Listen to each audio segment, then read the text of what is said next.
Neste tutorial eu vou-te mostrar como é que retiramos o medo, o receio que algumas pessoas têm, se calhar tu, em colocar pintura nos desenhos. De estragar os desenhos com a pintura, com as cores e com os tons.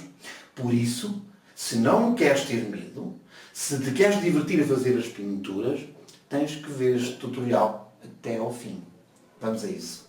Bem, vamos começar aqui a fazer a nossa pintura, uma cara, e essa cara vai ser pintada com as cores da paleta de Zorn, mais um laranja e um verde.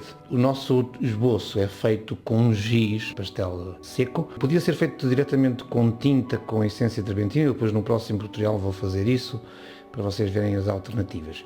Mas neste caso, tratando-se de uma tela escura, eu já estou a fazer o esboço com um giz branco. O esboço é feito introduzindo as medidas básicas da cara, as proporções, os terços para o queixo, entre o queixo e o nariz, entre o nariz e as sobrancelhas, para a testa, e depois um bocadinho mais para o cabelo. Portanto, são os cânones normais, aqui não há segredos de como fazer uma cara, e eu vou marcar aqui alguns elementos sem preocupar muito com o detalhe. O detalhe não é muito importante, se bem que, como referências, as posições, eu tenho que, tal como tive cuidado para manter as proporções, também vou ter que ter o cuidado de definir alguns equilíbrios quando faço o esboço. Não posso pôr os olhos tortos, tenho que os pôr na linha, tenho que pôr depois o alinhamento com os lábios, com o nariz e com o cabelo adequado.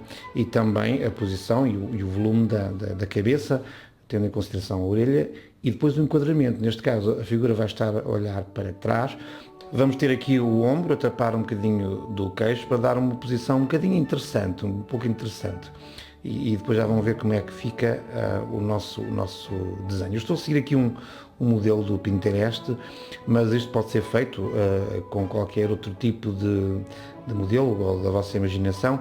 Aqui o que interessa, o que eu vou mostrar neste tutorial, é como é que nós, com poucas pinceladas, vamos tratar de construir um quadro equilibrado com alguma semelhança e com satisfação.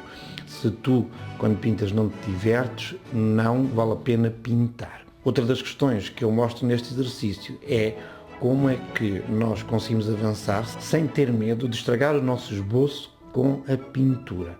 Acontece muito, não tenhas medo de avançar quando tens um esboço bem feito ao lápis ou ao carvão e depois, se eu colocar agora a pintura vou estragar tudo. Este tutorial vai-te ajudar nisso e ainda mais, eu vou criar outro tutorial, o seguinte tutorial, é muito importante também para ajudar nesse aspecto, perder o medo de avançar com as cores e os tons nos quadros que temos feitos como base. Podes ter um carvão muito interessante, mas tens medo de avançar e aqui vamos tratar disso. Por isso, subscreve o canal, porque o próximo vídeo, tal como este, vai-te ajudar a perder o medo de colocar cor nos teus quadros. Nós estamos a tratar de uma tela escura e, como tal, sendo uma tela escura, nós podemos começar com os tons mais claros. E, como disse aqui, não temos que ter medo de avançar com as cores.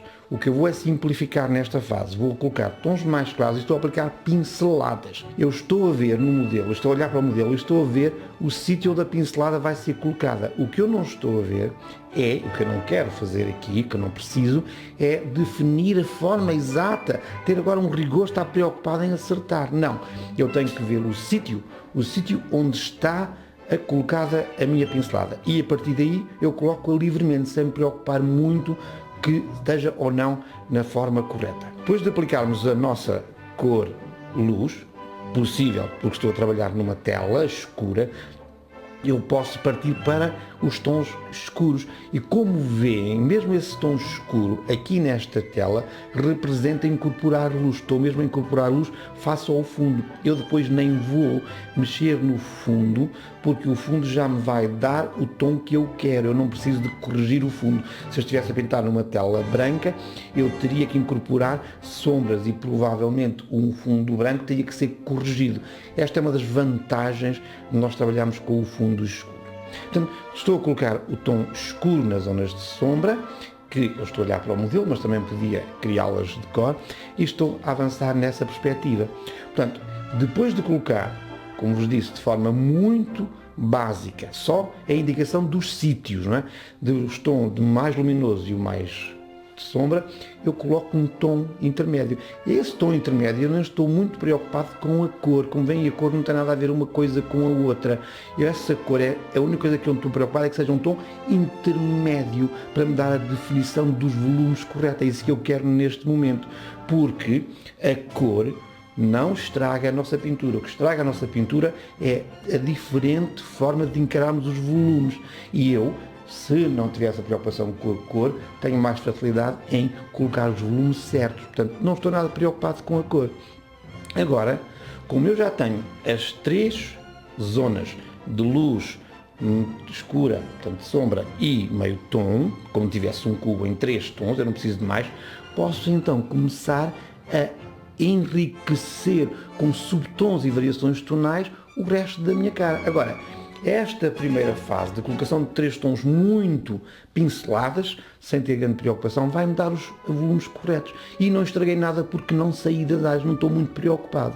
Agora, eu já pude colocar algumas variações e estou a incorporar tons. Também, eu tenho que tratar o resto da minha pintura com o mesmo processo, com a mesma leveza com o que fiz a cara. E, portanto, passo numa outra rapidamente para a pintura do corpo, também com a definição muito simples dos tons. As costas estão na zona de sombra, eu incorporo também as cores que coloquei e os tons, sobretudo os tons que coloquei na parte da sombra da cara. E o braço, que está mais exposto à luz, tem à partida mais luz e, portanto, tem um tom diferente. Mas como veem, aqui, nesta fase, eu não tenho ainda a relação entre esse tom do braço e o das costas, tal como na cara, porque depois vou ajustar.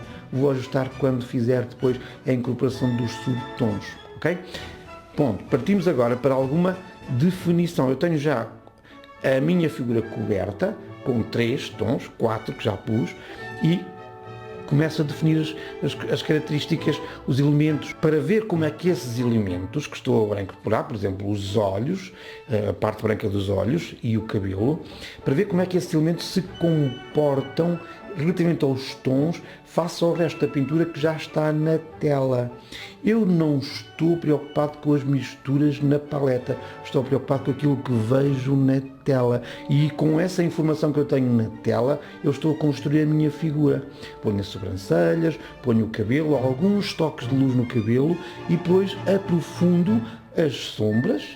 Defino alguns detalhes também tendo em consideração as sombras, ou seja, eu já sei que quando colocar aqui o risco dos olhos, eles já estão equilibrados face à sombra que eu coloquei também na cova do globo ocular, e também as sombras do nariz, ou seja, eu tenho uma informação de base na paleta que agora me permite ajustar.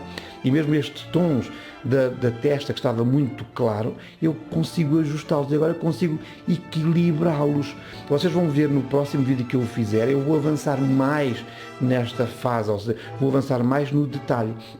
E com uma base destas, se nós quisermos avançar muito no detalhe, nós podemos criar uma figura realista. Eu tenho esta base. A partir daqui eu posso redefinir tons, aqueles que estão corretos eu aceito, aqueles que estão incorretos ajusto, e posso, ao mesmo tempo que defino os tons também em termos de claro e escuro, posso acrescentar variações cromáticas que me dão rigor ou não à minha figura. Eu posso ir pelo caminho de incorporar variações cromáticas para dar mais força à minha figura, à minha pintura, quer animação, quer alegria, quer muita vivacidade, ou então, se quiser, posso incorporar, ajustar estes tons e estas cores, procurando ir de encontro àquilo que vejo no modelo, até ao limite de fazer uma pintura realista. Não é isso que eu pretendo, mas este pode ser uma base para conseguir. Se este tutorial te ajudou a perder o medo de colocar as cores e os tons nos teus desenhos de retratos, então é obrigatório dar o like se ainda não fizeste. E também comenta. Diz-nos realmente se este tutorial te ajudou a te enfrentar com mais confiança a colocação de cor nos teus retratos. Subscreve o canal e ativa o sininho, porque eu, no próximo tutorial, vou apurar esta técnica, vou utilizar a mesma técnica para chegar mais à frente no retrato. E se gostas da temática dos retratos, não deves perder este tutorial que eu te deixo aqui, porque este tutorial mostra aquilo que é importante para fazer isto, que é como é que nos teus desenhos tens também a possibilidade, ou uma forma muito simples e prática, de obter a semelhança dos retratos. E depois, então, pôr a cor e completas assim o ciclo. Se queres aprender, é este canal que tens que ver. Obrigado.